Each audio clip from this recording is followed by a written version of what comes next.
Gurrunma bir uyuşmelekte däni aýtmagyna utanýannym. Ýöne tarapdan ijazamma şu gurrunlaň ýygynyň bir netijesiniň näme bolýanlygyny eştirasymda gelýär. Bir ýaş oglan bir wagt weň urdy. Ahunjan bir sualym bar diýdi, aýdy ber diýdim. Ahunjan eger ejaza bersiň deslawyndan aýdyp başlajak diýdi, aýdaga diýdim. Ahunjan diýdim, men bir mujarrat kan bir gyzy söýdüm diýdi. Olum meni söýdi diýdi.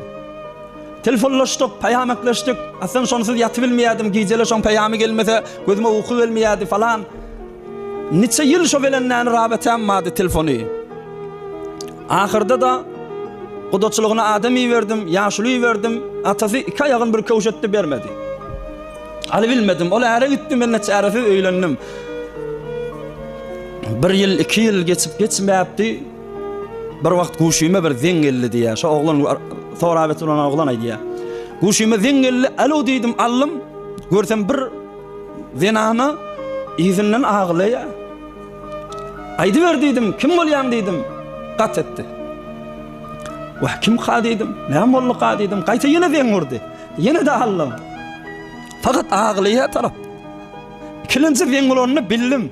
Falany sen mi diýdim? Hawa diýdi. Al söýüşip ýören aly bilmedik gyzym gelin bolup gidenden soňam gaýta zeň urdy. Söwmäne durdum, näme diýip zeň urýan? Bege biz näme diýdik? Indi tamam bolly ahyrym, sen aýarynma, men eleyimma, näme diýip urýan falan. Gyýkçyk etdim başyna. Onda diýdi, birçe lehçe ejaza ber diýdi. Birçe sözüm başyna aýtsak gat etjek diýdi. Aýt, näme sözüň bar diýdim. Onda mene diýdi, öz janyma kast etdim diýdi. Sen bilen fakat razylaşyp hoşlaşyp boldum diýdi. Men barýan özüm öldürmäli diýdi. Şey diýenden ýanky oglan aýdy, "Hey, näme boldy? Näme etjek bolýan?" diýberdim. Gurrun ýyzyny alyberdim. Näme boldy, näme habar? Onda gyz beýrenmäni durdy, ýaşaýşyndan